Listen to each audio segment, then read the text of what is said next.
ஈரம் அறிவழகன் இயக்கத்தில் நம்ம ஆரி அவர்கள் நடித்து லாஸ்ட்டாக தேட்டரில் வெளிவந்து மாபெரும் வெற்றி பெற்ற ஒரு படம்னா ஈரம். அந்த காம்போவில் அந்த திரைப்படம் ரொம்ப சூப்பராக அந்த நேரத்தில் இருந்தது. ஒரு ப்ராப்பரான ஒரு ஹாரர் திரைப்படம்.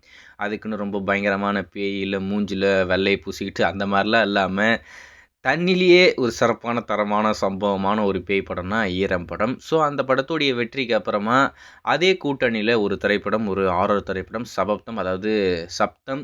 இந்த படத்தை பொறுத்த வரைக்கும் சவுண்டில் பேய் வரப்போதாமா. ஏற்கனவே தண்ணியில் பேய் வர வச்சிட்டாங்க. இப்போ சவுண்டு மூலிமா இப்போதைக்கு பேய் வரப்போகுது. இது எந்த மாதிரி ஒரு ஜானரில் கொண்டு வர போகிறாங்கன்னு தெரியல. ஆனால் இந்த படத்தை பார்த்த எல்லாருமே இந்த படம் ரொம்ப சூப்பராக இருக்குது அப்படின்ற மாதிரி போஸ்ட் போட்டுக்கிட்டு இருக்காங்க. அப்பயே நம்ம புரிஞ்சிக்க வேண்டியதான், ஓகே அப்போ அந்த படம் நல்லா தான் இருக்குது போல இருக்குது, நல்லா தான் பண்ணிக்கிட்டு இருக்காங்க அப்படின்ற மாதிரி. இந்த படம் இப்போதைக்கு February 28 தேட்டருக்கு வர காத்துக்கிட்டு இருக்கு. படத்துடைய ஒர்க்லாம் முடிச்சு சென்சார்லாம் வாங்கிட்டாங்க. இந்த படத்துக்கு யூபையை வாங்கியிருக்காங்கன்னு நினைக்கிறேன். இன்னும் இடையில் இருக்கிறது ஒரு வாரம் மட்டும்தான். அடுத்த வாரம் இந்த சப்தம் திரைப்படம் உங்களுக்கு தேட்டரில் காத்துக்கிட்டு இருக்கு. இந்த படம் டெக்னிக்கலாக ரொம்ப சூப்பரான ஒரு திரைப்படமாம்மா. அதில் குறிப்பாக சவுண்ட் டிசைன் தான் மிகப்பெரிய ப்ளே பண்ண போகுது அப்படின்ற மாதிரி சொல்கிறாங்க.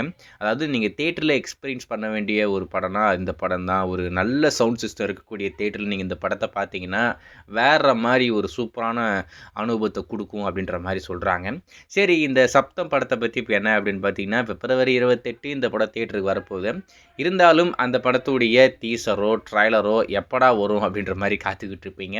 இன்றைக்கி இந்த படத்துடைய அஃபிஷியல் ட்ரைலரை ரிலீஸ் பண்ண போகிறாங்க.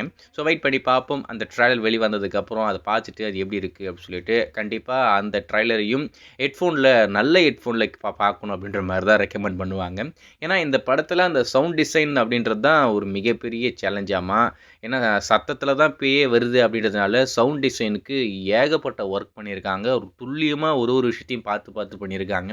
ஸோ வெயிட் பண்ணி பார்ப்போம் அந்த ஒர்க் எப்படி தான் இருக்குது. படம் வந்ததுக்கப்புறம் அதை பார்த்துட்டு எப்படி இருக்குது அப்படின்றத பற்றி நம்ம கண்டிப்பாக அப்டேட் பண்ணுவோம்.